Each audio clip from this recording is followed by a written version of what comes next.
En 1995, le monde étonné découvrait les images incroyables d'une autopsie pratiquée sur un extraterrestre, soi-disant capturé après le crash de Roswell en 1947.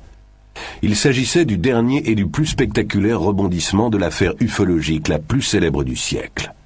Une affaire qui continue à nous questionner, plus de 50 ans après les faits, un véritable mythe moderne.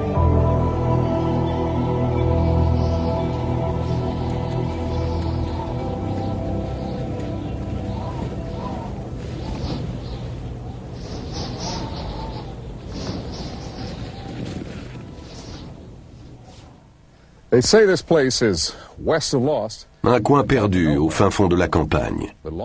Mais il y a longtemps, plus de 40 ans, quelque chose est tombé ici. Et très vite, de Londres à Los Angeles, on entendit parler de ce ranch d'élevage de moutons dans le désert, au nord-ouest de Roswell, au Nouveau-Mexique. Ça s'est passé en 1947 et le mystère demeure aujourd'hui. Mais est-ce bien le cas? Quelqu'un, quelque part, aurait-il la réponse qu'il aurait caché tout ce temps?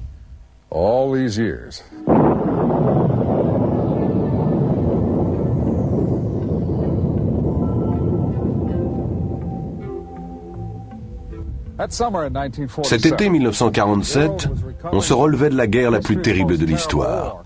Pourtant, pour les Américains du moins, c'était le retour à la normale. Normale, un mot très intéressant.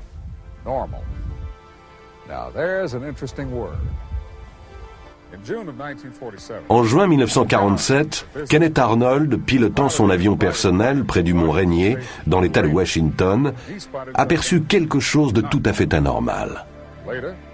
Par la suite, il décrivit les 9 objets comme un groupe de disques bondissant à travers le ciel, comme des soucoupes volantes. La presse s'en empara, soucoupe volante. Le mot est resté. Et très vite, on aurait dit que plus les journaux en parlaient, plus on voyait de soucoupes volantes.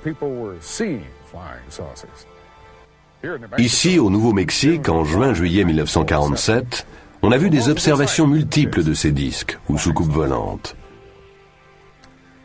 Des observations peut-être réelles, peut-être pas.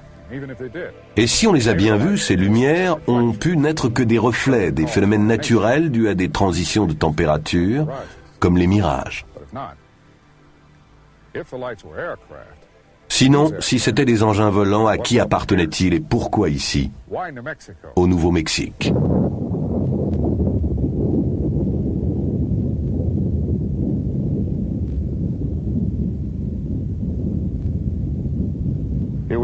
L'événement fut un désastre pour la Terre entière. Car depuis cette première bombe d'Hiroshima, nul ne se sent plus en sécurité sur Terre. Alors, c'était prévisible, lorsque les disques volants sont apparus, les militaires américains y ont vu la main des Russes. Mais d'autres avaient une théorie différente. Comme l'a écrit le grand poète John Donne, « Nul homme n'est une île ». Et s'il en allait de même de notre planète? Dans le choc suivant les premières bombes atomiques, pensait-il, par-delà ces vastes océans intersidéraux, il y aurait quelque chose à l'écoute. La première bombe atomique a explosé dans le désert du Nouveau-Mexique, près d'Alamogordo, à 160 km d'ici, au sud-ouest. C'était le 16 juillet 1945, 2 ans peu ou prou avant les premiers signalements de disques volants.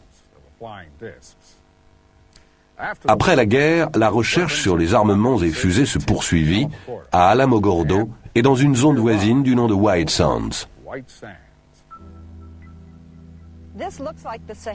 On dirait le Sahara. Ça ne l'est pas. On dirait du sable et ça n'en est pas. Ce que vous voyez là, c'est des dunes de gypse blanc. Illusion naturelle, voisine d'un autre lieu qui cache son jeu. Le polygone de fusée de White Sands. Après la Seconde Guerre mondiale, les États-Unis ramenèrent plus de 100 savants allemands pour travailler à la conception des fusées. À leur tête, le docteur Werner von Braun, aujourd'hui décédé. Le 16 avril 1946, une première adaptation américaine de la fusée allemande V2 était lancée du polygone d'essai de White Sands. D'autres tirs furent couronnés de succès cette année-là. le 13 juin, le 10 octobre et le 17 décembre. Le vol de décembre culmina à une altitude de 18 600 mètres.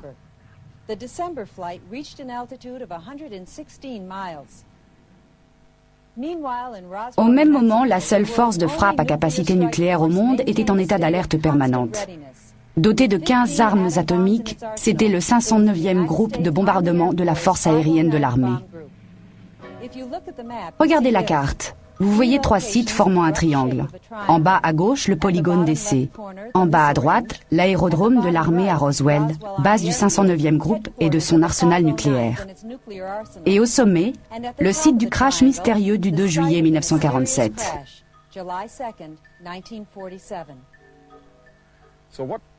Alors, qu'est-ce qui s'est crashé ici? Un appareil de reconnaissance ennemi? Un appareil russe genre U-2? Cela ne tient pas. Les forces aériennes de l'armée et le Pentagone sont vite intervenus pour présenter une autre version, on le sait. Mais des indications emportent la conviction. La version officielle était fausse. Là, dans ces larges espaces, dans le haut désert du comté de Lincoln, le ciel semble aussi vaste que le territoire où souffle le vent, où les moutons paissent. Et le temps semble s'armer de patience, comme l'œil du vieil Indien. Un rancher du nom de Mac Brazel s'était installé ici. Le 3 juillet au matin, il fit la découverte. Dispersé sur une aire d'1 kilomètre de long environ, sur quelques 80 mètres de large, un bric-à-brac de débris de choses. Il y en était tombé partout, dans le sable humide, dans les rigoles emplies d'eau de pluie. La nuit d'avant, un violent orage s'était abattu sur le désert. Mais Mac Brazel s'est souvenu d'un coup de tonnerre plus fort que les autres, presque trop fort pour que ça soit du tonnerre.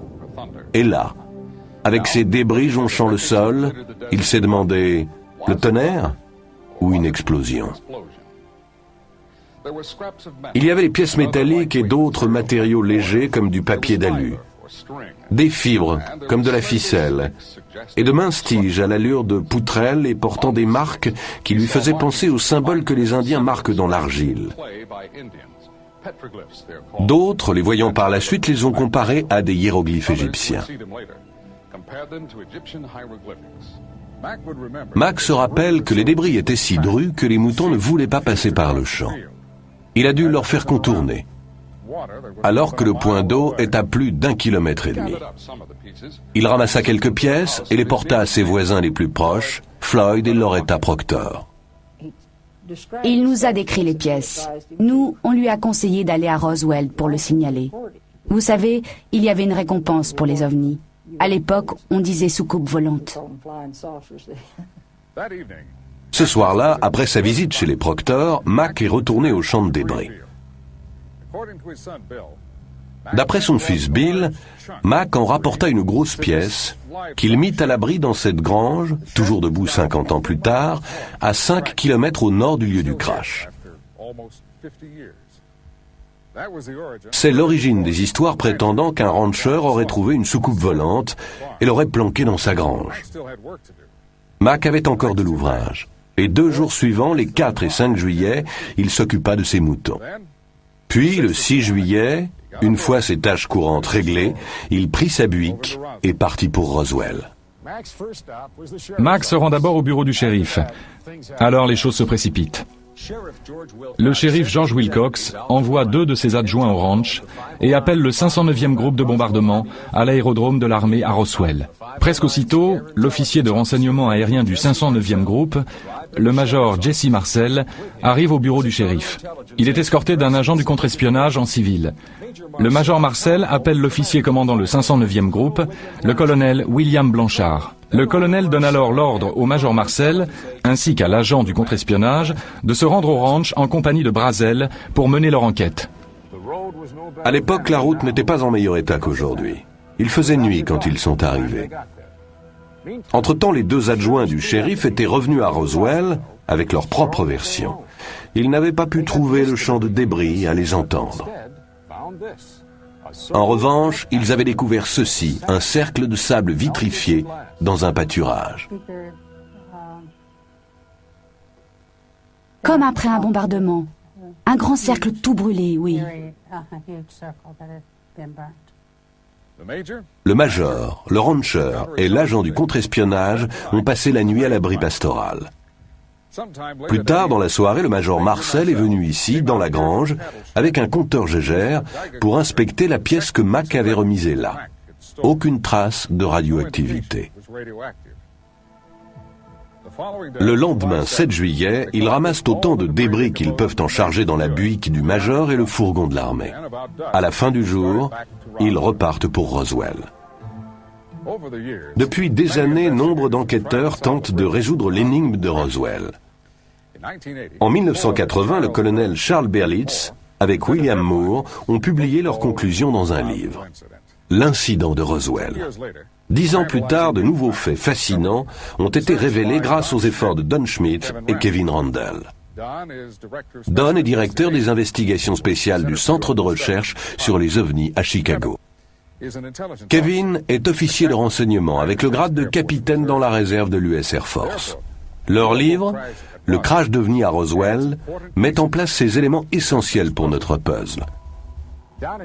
Don et Kevin sont les premiers à mener une investigation scientifique sur les lieux mêmes des crashs. Ils ont accepté de nous rejoindre ici à Corona, au Nouveau-Mexique, où, autre première, nous apportons des caméras de télévision sur les lieux du crash. Ils nous ont conduits sur un terrain défoncé, sans route. Nous avons rejoint le ranch Brazel par le coin le plus reculé, arrivant au lieu du crash par le nord-ouest. Si jamais endroit se prêtait au secret, c'est bien celui-ci. Début septembre 1989, le Centre d'études sur les ovnis a monté les premières fouilles archéologiques sur le site même du crash de Roswell. On a pris une équipe de 10 membres, 3 scientifiques, 2 à formation archéologique, 2 des laboratoires nationaux. On s'est centré non seulement sur le champ de débris lui-même, mais sur des terrains plus écartés.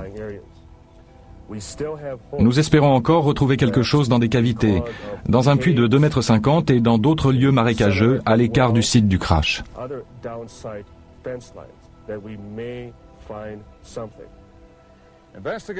Les enquêteurs Schmitt et Randle ont établi que presque dès le départ, le colonel Blanchard et les membres de son état-major étaient convaincus que quelque part dans le désert se trouvait l'équipage de l'engin, peut-être encore en vie. L'après-midi du 8 juillet, Mac Brazel est emmené dans un appareil de l'armée au-dessus de son ranch pour aider à la recherche de l'équipage disparu ou de leur corps. Dans ses recherches, Kevin Randle a retracé l'itinéraire suivi par cet appareil. Nous lui avons demandé de refaire le parcours, cette fois avec une de nos caméras à bord. Pas de doute, le 8 juillet, le 509e groupe de bombardement lance une opération de reconnaissance aérienne. Ils veulent trouver le reste de l'engin. Ils pensent que l'épave doit être plus importante que le champ de débris.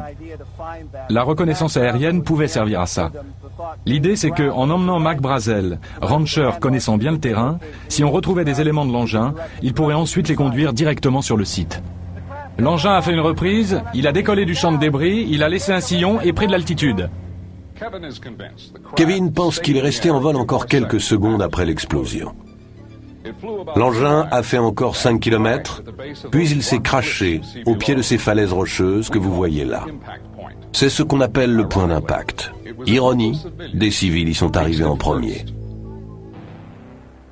Nous avons des descriptions du deuxième lieu de crash de 3 sources distinctes.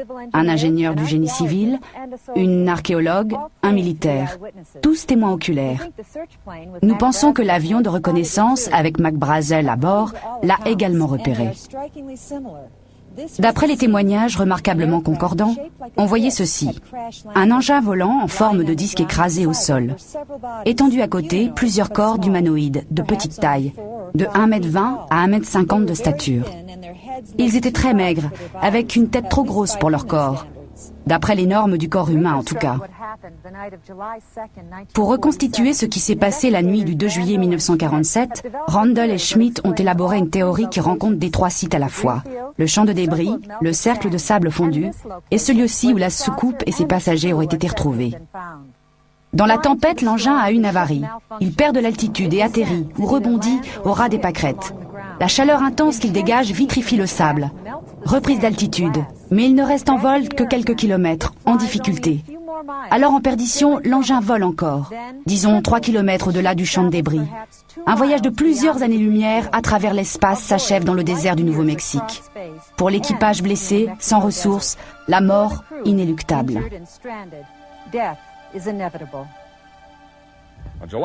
Le 8 juillet, quand le deuxième site de crash est découvert, les choses vont se précipiter. Les premiers soldats arrivés au disque découvrent que des civils les ont précédés. À la base, on reçoit des coups de fil. Ça n'arrête pas. Le monde est galvanisé par le communiqué de presse officiel. Il annonce que le 509e groupe a récupéré une soucoupe volante. Walter Haut vit toujours à Roswell. Il s'y est établi après avoir démissionné de l'armée de l'air. Le lieutenant Walter Haut était l'officier chargé de l'information du 509e groupe. C'est lui qui rédigea le communiqué de presse. Bientôt, on reprocherait au lieutenant son initiative malvenue et son enthousiasme naïf. Je crois qu'on m'a encadré, pas moi seulement, mais le colonel Blanchard aussi. Je ne vois qu'un seul motif. Il voulait occulter l'histoire et garder tout ça secret. Mardi matin, 8 juillet, le major Marcel, officier de renseignement, vient faire son rapport à l'officier commandant le 509e groupe de bombardement, le colonel Blanchard. Le colonel Blanchard donne ordre au prévôt d'établir un cordon autour du champ de débris en postant des gardes pour fermer tous les accès par la route au site du crash. Après quoi, le colonel Blanchard fait son rapport au quartier général de la 8e armée de l'air à Fort Worth. Très vite, le Pentagone dépêche un vol spécial à Roswell, amenant une équipe d'agents spéciaux de Washington. Plus tard dans la matinée, vers 11h, le lieutenant Haut met la dernière main à son communiqué. Il va emporter des exemplaires aux 2 quotidiens de Roswell et aux 2 stations radio de la ville. Tout organe d'information est abonné aux services de dépêche d'agence, tels que l'Associated Press, Reuters ou United Press International. De nos jours, au Roswell Daily Record, les dépêches tombent via un ordinateur plutôt que sur des téléscripteurs. Mais même en 1947, l'information pouvait être répercutée depuis Roswell dans le monde entier en quelques minutes. Exactement ce qui est arrivé. Dès midi, ce 8 juillet, toutes les lignes téléphoniques vers Roswell sont saturées. Au 509e groupe même, le colonel Blanchard n'arrive plus à passer un coup de fil à l'extérieur. Inaccessible. Dès 16h cet après-midi-là, Mac Brazel était de retour à Roswell, après avoir aidé la mission de reconnaissance qui avait repéré le 2e site du crash. L'événement qui s'ensuivit reste un classique de foutoir militaire. L'armée ne sait plus où trouver Mac Brazel. Mais Walt Whitmore, c'est à l'honneur de la station radio KGFL, le retrouve. Voilà ce que Judd Roberts nous en dit. Il a trouvé et lui a suggéré de passer chez lui. À l'époque, c'était à l'autre bout de Roswell. On s'est dit que ça serait utile d'avoir les informations qu'on cherchait. On a pu dire, vous avez voulu le questionner, le tenir caché. Moi, plus simplement, je réponds, nous lui avons donné un lieu pour passer cette nuit-là, à l'abri de ceux qui le questionnaient.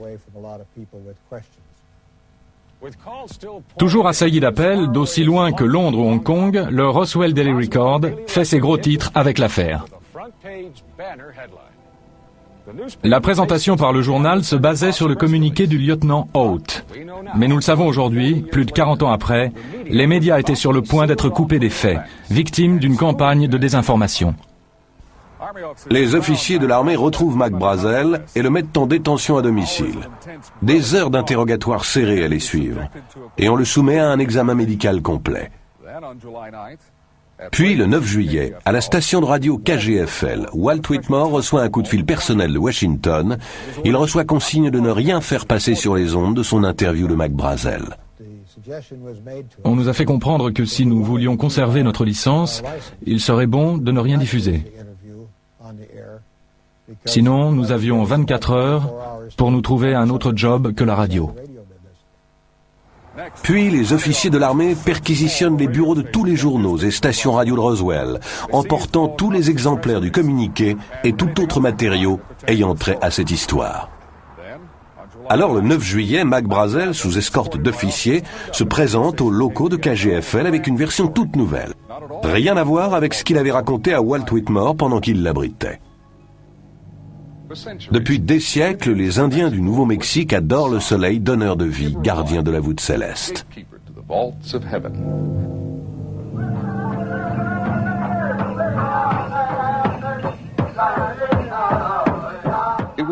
C'est pour en savoir plus sur l'antique culture indienne qu'un groupe d'archéologues s'était rendu dans le désert le 8 juillet 1947 au matin.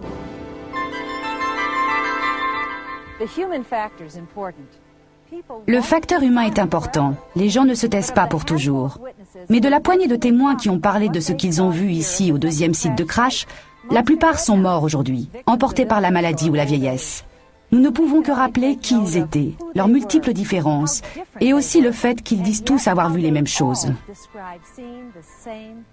Un engin volant apparemment non produit sur Terre et des créatures n'ayant pas l'air d'être nées sur notre planète. Une fois le deuxième site de crash repéré, l'armée fit très vite. De l'avion où il était embarqué, Mac Brazel guida les hommes de troupes dans leur approche. Mais avant que l'armée n'arrive, un ingénieur du génie civil faisant un relevé pour un programme d'irrigation était tombé sur le site par hasard. Son nom, Grady Barnett. De l'accord de tous, une personnalité bien carrée. Proche de Barnett, Vern Maltese se rappelle son ami évoquant sa découverte des corps et sa description de ceux-ci. Il m'a dit « Bon, je vais te raconter quelque chose que je ne suis pas censé divulguer. » Il a trouvé cet objet au sol qui était de la forme d'une soucoupe volante éventrée. Alors il est sorti de son camion et il est allé voir. Et il y avait 4 humanoïdes gisant par terre. Ils étaient couverts d'une sorte d'ensemble de couleur terne, haut de 90 à 120 cm. Ces habits étaient très ajustés et ils les couvraient entièrement, sauf la tête et les mains qui étaient découvertes. La tête était sans cheveux, un peu en forme de poire. Les mains étaient nues.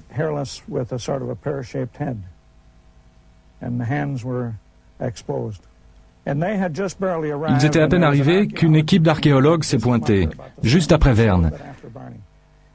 Alors les militaires sont arrivés. Ils ont cerné l'endroit.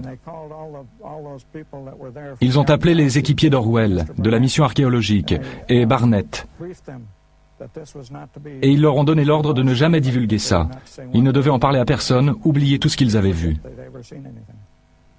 Barnett a déclaré qu'il était tout près des corps, presque à les toucher, lorsque le groupe d'étudiants et d'archéologues est arrivé. Si l'histoire est véridique, voilà un groupe idéal de témoins, ayant toutes les qualités requises, détenteurs d'éléments concrets de conviction. En d'autres termes, on aurait là ce qui constitue une preuve. Mais qu'est-il arrivé ? En moins de temps qu'il n'en faut pour le dire, l'armée a tout pris en main. Ils ont recouvert les corps, regroupé les étudiants, les archéologues et ingénieurs à l'écart, les forçant à se détourner de la scène. C'était là une affaire touchant à la sécurité nationale. Personne ne devait en parler. Si l'un d'eux le faisait, les autorités le sauraient, et elles sauraient le retrouver. Les hommes de troupe les escortèrent loin du site, les reléguant à l'obscurité. Grady Barnett a bien parlé des corps à son patron, mais la réaction se résuma à l'incrédulité. Après quoi Barnett tint pour lui la plupart des détails, n'en parlant qu'aux membres de sa famille et à son ami proche, Vern Maltese. Grady Barnett est mort en 1969. Quant aux archéologues et étudiants, on ne les revit plus. Repartis sans doute pour l'une des grandes universités du Nord-Est. Des années durant, nul ne savait où les trouver. Puis en 1979, une femme atteinte d'un cancer fit une déposition sur son lit de mort à l'une des infirmières de l'hôpital local de Saint-Pétersbourg en Floride. J'étais infirmière dans un service pour patients en phase terminale. Un jour, je vais donner son bain à une patiente. Elle était plus alerte que d'ordinaire. Elle se comportait d'une façon très soupçonneuse. Elle me demande de tirer les rideaux. Elle veut savoir s'il y a une autre patiente dans l'autre lit. Je dis non, mais ça m'a surprise.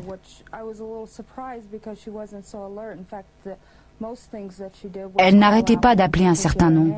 Elle s'est mise à me parler. Elle me dit qu'il y a une chose qu'elle devait dire à quelqu'un. J'ai gardé ça longtemps, me dit-elle. Alors elle m'a raconté que bien avant, elle était partie avec un groupe, collecter des roches. Elle répétait « Je n'étais pas censée être là ». Et j'y suis allée. Et encore, si seulement j'avais pas fait ça. Elle me dit qu'ils étaient dehors à marcher, qu'ils sont arrivés à une colline, ils l'ont passée. Et alors ils ont vu un grand objet qui brillait, très gros. Ils ont voulu le voir mieux, alors ils se sont approchés. C'était un gros objet par terre, circulaire. Et par terre, il y avait des sortes de couvertures. L'un des gars de l'équipe est allé voir, retirait des bâches. Et elle m'a dit qu'il s'agissait d'êtres tout petits. Elle ne pouvait pas le croire. Vraiment des êtres de petite taille.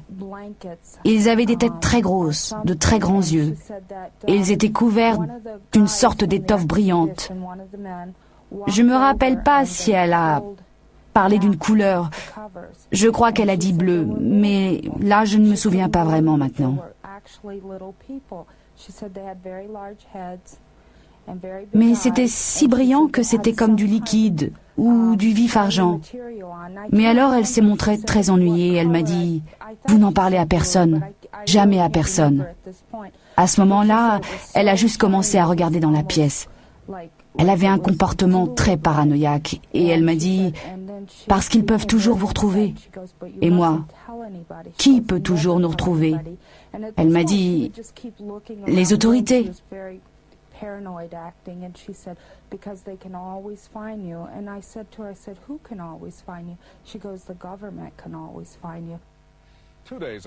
».2 jours après l'arrivée de Mac Brazel à Roswell, les rumeurs se répandent comme un feu de brousse.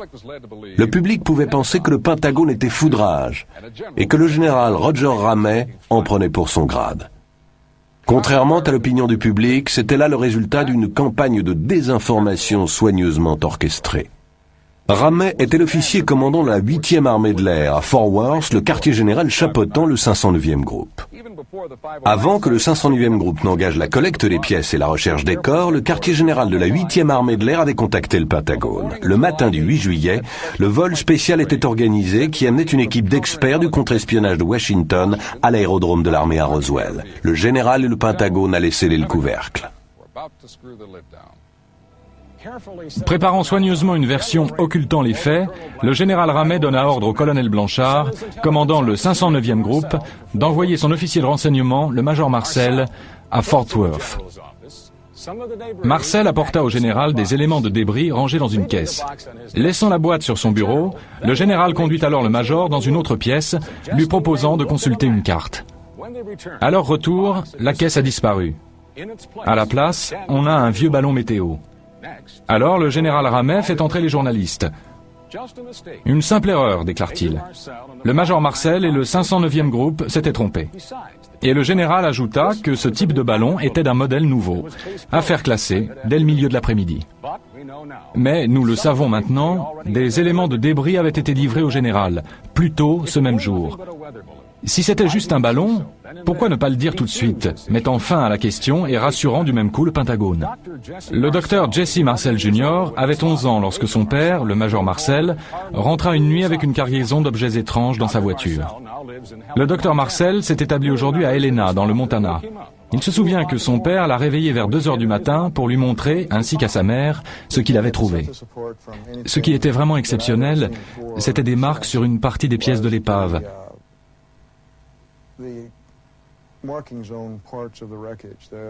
Sur les poutrelles en nid, la structure, il y avait comme de l'écriture.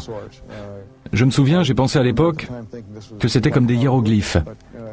Mais ça n'était pas vraiment ça, plutôt des formes et des symboles géométriques, sur la face interne de la poutrelle en nid. Elles avaient une couleur violet métallique, comme gravée dans la matière même. C'est le plus singulier, ce qui distingue ça de débris plus banals. Je sais parfaitement que ça n'était pas un ballon sonde ou un réflecteur radar, comme l'armée de l'air l'a affirmé. Parce que, même tout jeune, je connaissais l'aspect d'une mire radar ou d'un ballon sonde. Puisque c'est la version qu'ils ont présentée pour se couvrir, avec une insistance peu banale, je savais qu'il devait y avoir quelque chose d'exceptionnel dans tout ça. Alors j'en suis venu à réaliser que ça ne venait pas de notre monde.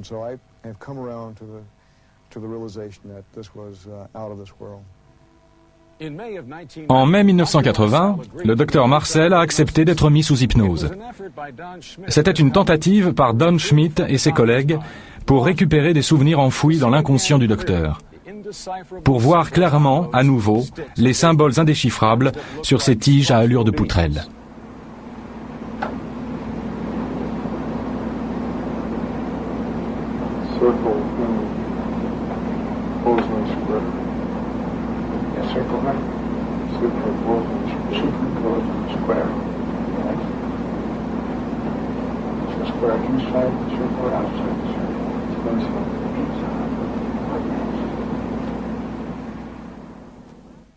Ici, sur le champ de débris, pendant que le général diffusait la version du ballon-sonde, des escouades de soldats étaient toujours à charger des brouettes. Vous vous rendez compte? Des barrages routiers, des mitraillettes et au moins 16 hommes avec des fourgons. Pour récupérer un ballon comme ça? On a retrouvé d'autres ballons-sondes ramenés par des civils. Ils étaient assez petits pour être rangés dans le coffre d'une voiture. Même le nouveau modèle de ballon évoqué par le général y serait rentré. D'ailleurs, Mac Brazel a déclaré qu'il savait de quoi les ballons-sondes avaient l'air. Il en avait déjà retrouvé sur son ranch. En dépit des pressions militaires, Mac était formel. Les débris sur le champ que ses moutons ne voulaient plus traverser étaient quelque chose d'autre. Et bien sûr, les ballons-sondes n'emportent pas de passagers. Pas même de petite taille, comme ceux que l'on aurait retrouvés au deuxième site de crash. Mais pour en revenir aux rumeurs qui se propageaient à Roswell, si des corps avaient effectivement été retrouvés, serait-il vrai que l'un d'entre eux eût été encore en vie?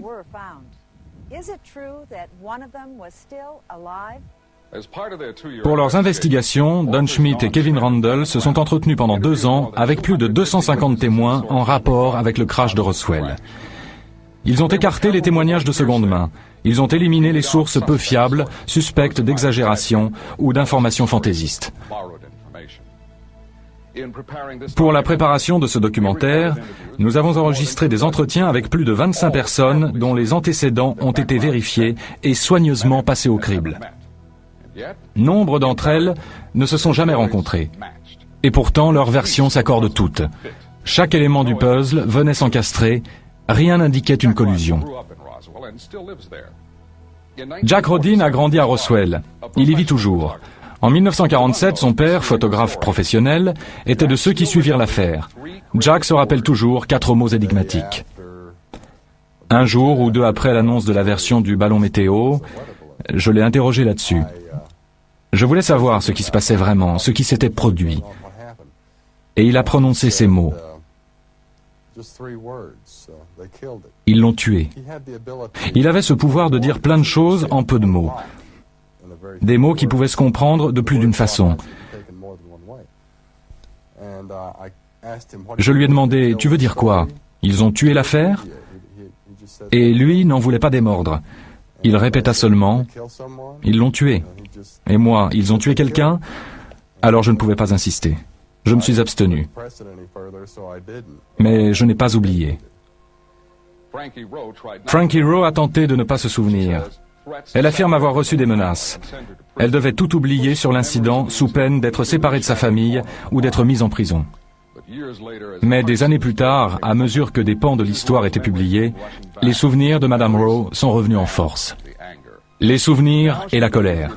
À présent, elle est convaincue que le public américain a le droit de tout savoir, toute l'histoire, et même de petits fragments, comme ces fragments de métal qu'elle a vus et qu'elle a touchés. Il a sorti sa main de sa poche. Il tenait un morceau de ce matériau roulé en boule, une boule minuscule. Il l'a laissé tomber sur la table. Ça s'est répandu comme du liquide ou du mercure, sans un pli. On a tous pu le toucher, le ramasser. On pouvait le plier, pas de froissement, pas de bruit. C'était très mince, très brillant, comme de l'argent. Un carré de 30 cm. Et je n'ai aucune idée de ce que c'est devenu.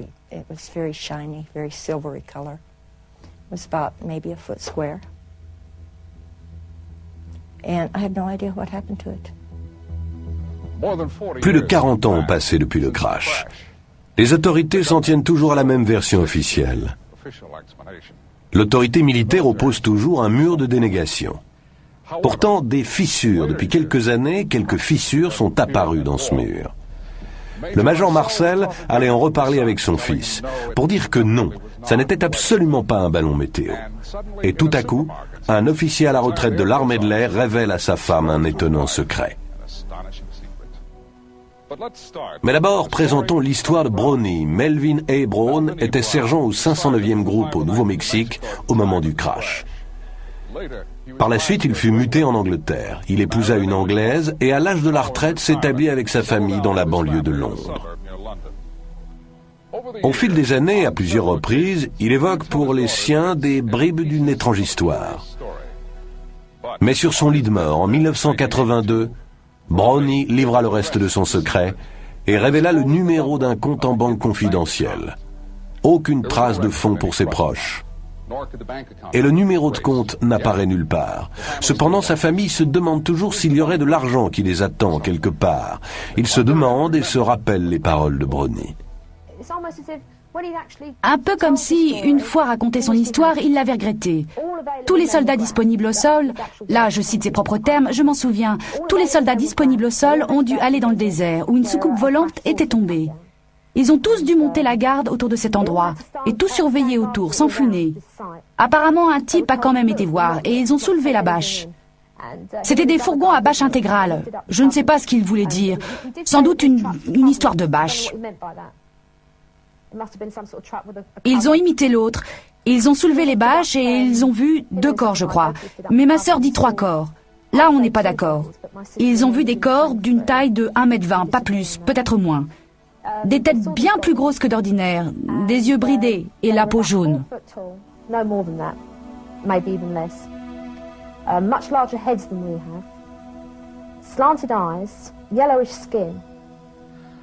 Bien loin de Londres, dans le comté de Lincoln, au Nouveau-Mexique, nous avons voulu joindre un témoin insaisissable qui a une histoire encore plus incroyable à raconter. Nous l'avons retrouvé ailleurs. Nous nous sommes engagés à ne pas révéler ses coordonnées. Il s'appelle Glenn Dennis. Et en 1947, il était entrepreneur de pompes funèbres, dirigeant l'entreprise de pompes funèbres Ballard à Roswell, au Nouveau-Mexique. Ici à Roswell, l'après-midi du 8 juillet, les pompes funèbres de la ville se mirent à recevoir des appels émanant de l'hôpital de la base aérienne. Il s'agissait des questions sur la préservation des tissus, l'effet de tel ou tel produit sur les tissus. Et des sociétés à Roswell reçurent commande d'une importante quantité de neige carbonique. Après 4 ou 5 coups de fil reçus aux pompes funèbres, le responsable conclut qu'il devait y avoir eu un crash avec mort d'homme à la base aérienne. C'était le début de l'histoire la plus remarquable liée au crash de Roswell. Voici l'homme dont nous parlons. L'entrepreneur de pompes funèbres, Glenn Dennis. En 1947, il était directeur de l'entreprise de pompes funèbres Ballard à Roswell.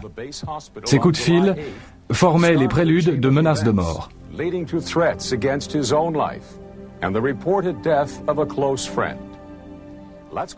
Revenons donc à cet après-midi du 8 juillet. Au coup de fil suivant, que j'ai dû recevoir 40 ou 45 minutes plus tard, il me pose des questions sur nos préparations. Comment nous faisons pour préparer les corps qui ont été exposés aux éléments ou bien gravement décomposés? Comment on traite les corps de brûlés? Les cas hautement traumatiques. Notre procédure pour ça. Question suivante. Que feriez-vous pour ne pas modifier la composition chimique des corps, ne pas détruire de sang, ni rien de ce qui pourrait s'avérer fort important par la suite? Quelle procédure vous suivez? Qu'est-ce que vous faites? Est-ce que ça modifie la composition sanguine, etc. Là, j'ai su que sans doute il s'était passé quelque chose, qu'il ne voulait peut-être pas annoncer. La mort d'une personnalité ou autre, qu'il ne voulait pas... Enfin, aucune idée de ce que ça pouvait être, mais je les ai aidés. Je leur ai dit, je peux venir vous aider si vous avez ça, je peux vous aider. Et l'on me répondit, non, c'est pour plus tard, histoire de savoir comment procéder.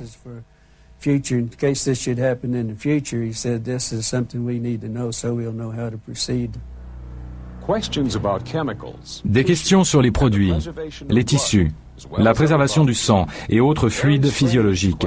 Des questions bien bizarres. Si les médecins de la base étaient en train d'autopsier les restes, au moment de ces coups de fil, il s'ensuit que dès le 8 juillet, les corps avaient été enlevés du 2e site du crash et déposés à l'hôpital de la base, ce qui correspondrait à des détails clés du récit du sergent Brown. La version de Glenn Dennis corrobore ce que dit le témoin Frankie Rowe. Il pensait que celui qui était en vie avait été emporté à l'hôpital de la base. Et un de nos amis, le mari d'Aris, travaillait là. Il a vu un personnage entrer.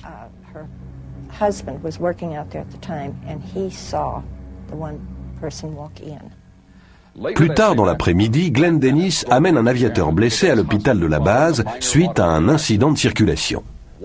Entrant en salle d'urgence, Dennis vit des débris à l'arrière d'une ambulance de l'armée garée là. Ce que j'ai remarqué d'insolite à ce propos, c'était des inscriptions ou une bordure autour du fragment, une dizaine de centimètres, mais ça suivait le bord de ce fragment d'épave. Et à ce moment, une fois entré, j'ai songé à quoi ressemblait ce fragment. Ça m'a fait penser à une inscription égyptienne, peut-être des figures. After I got back, I got to thinking about this and what the border looked like, and it kind of reminded me, of an Egyptian inscriptions of figures and whatever. Et là, une autre pièce de notre puzzle se met en place. Il semble que le médecin était en plein examen des corps lorsque M. Dennis est entré dans la salle d'urgence. Ils étaient assistés par une infirmière dont il nous dit que c'était une proche amie. Une des infirmières, lieutenant du corps des infirmières que je connaissais très bien, elle était très remontée. Elle m'a dit « Comment tu es entré ici? Qu'est-ce que tu fais là? Sors d'ici tout de suite, ou tu vas avoir de gros ennuis. Sors vite fait. » L'infirmière s'éclipse dans une autre pièce, sans doute là où l'autopsie était toujours en cours. Mais de gros ennuis attendaient Glenn Dennis, à cause d'une remarque faite à un officier qui le bloqua à la sortie. J'ai dit, on dirait qu'il y a eu un crash. Et puis encore, je vois des débris dans les ambulances. C'est sans doute là que je me suis attiré des pépins, juste là. Il me dit, un instant s'il vous plaît. Et il va à la porte, fait signe, et là 2 types de la police militaire débarquent. Il leur dit, vous me sortez ce gars-là et presto. On prend le hall pour sortir et j'entends une voix d'homme qui fait, j'en ai pas fini avec lui. Vous le ramenez.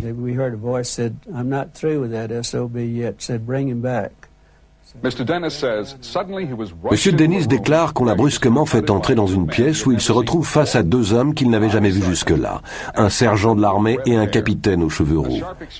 Un échange animé s'ensuit où Dennis affirme que tous les 2 l'ont menacé de mort.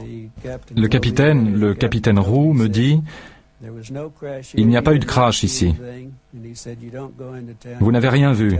Vous n'avez pas envie de raconter quoi que ce soit à qui que ce soit. Vous n'avez rien vu. Si vous faites ça, vous allez avoir de gros pépins. Bon, moi j'étais un peu remonté. Je n'aimais pas la façon dont il m'avait traité au début. Je lui fais la remarque. Écoutez, moi je suis civil. Vous ne pouvez rien me faire. Allez au diable. Ce furent exactement mes paroles. Je m'en souviens très bien. Alors le sergent noir m'a dit, « Te fais pas d'illusions, petit, ou quelqu'un ira ramasser tes os dans le sable. »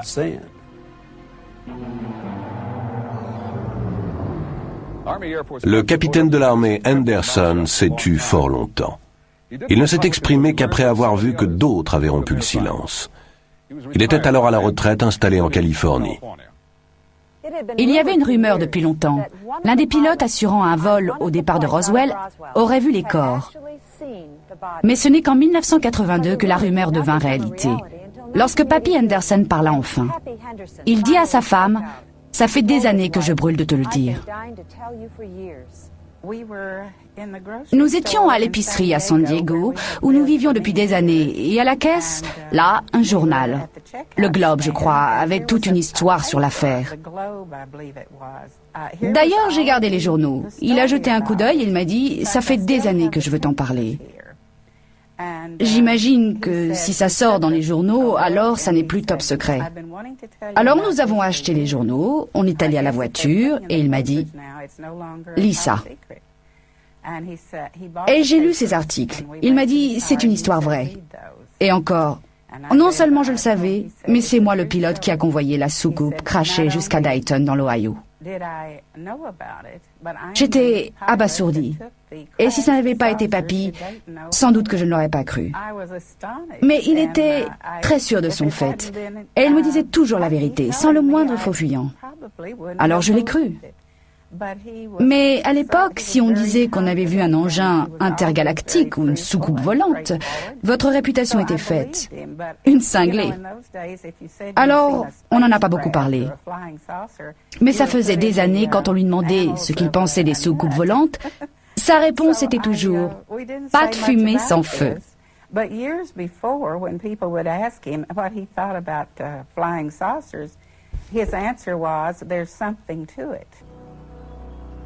Près de 50 ans plus tard, la version officielle n'a toujours pas varié.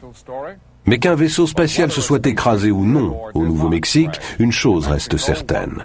Les histoires touchant à l'incident ont été ensevelies depuis des dizaines d'années sous plusieurs strates de secrets, ce qui amène à la question la plus fascinante de toutes. Pourquoi ?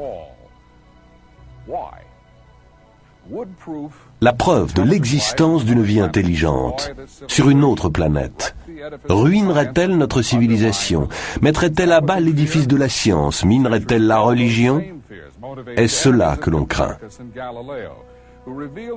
Il y a des siècles, ces mêmes craintes motivaient les adversaires de Copernic et de Galilée, qui ont révélé les vérités de base que tout écolier sait de nos jours, que le Soleil est le centre de notre système solaire et que la Terre tourne autour de lui. Ou bien y a-t-il encore autre chose? Les visiteurs, à supposer qu'il y en ait, pourraient-ils être des prédateurs, sans égard pour les vies et les souffrances humaines? Nos leaders nous ont-ils protégés d'une vérité terrifiante? Même alors, quel intérêt présentent pour nous tous ces secrets? Quelques décennies de fausse tranquillité? Eh bien, les choses évoluent. Alors que nous en sommes au terme du XXe siècle, nous sommes arrivés à la fin du temps de l'innocence. Les gens exigent la vérité. Et pourtant, c'est une vérité qui pourrait nous ébranler. Nous ne serons peut-être plus jamais assurés d'être maîtres chez nous, ici sur Terre, ni même tout à fait certains d'être seuls dans l'univers. Alone.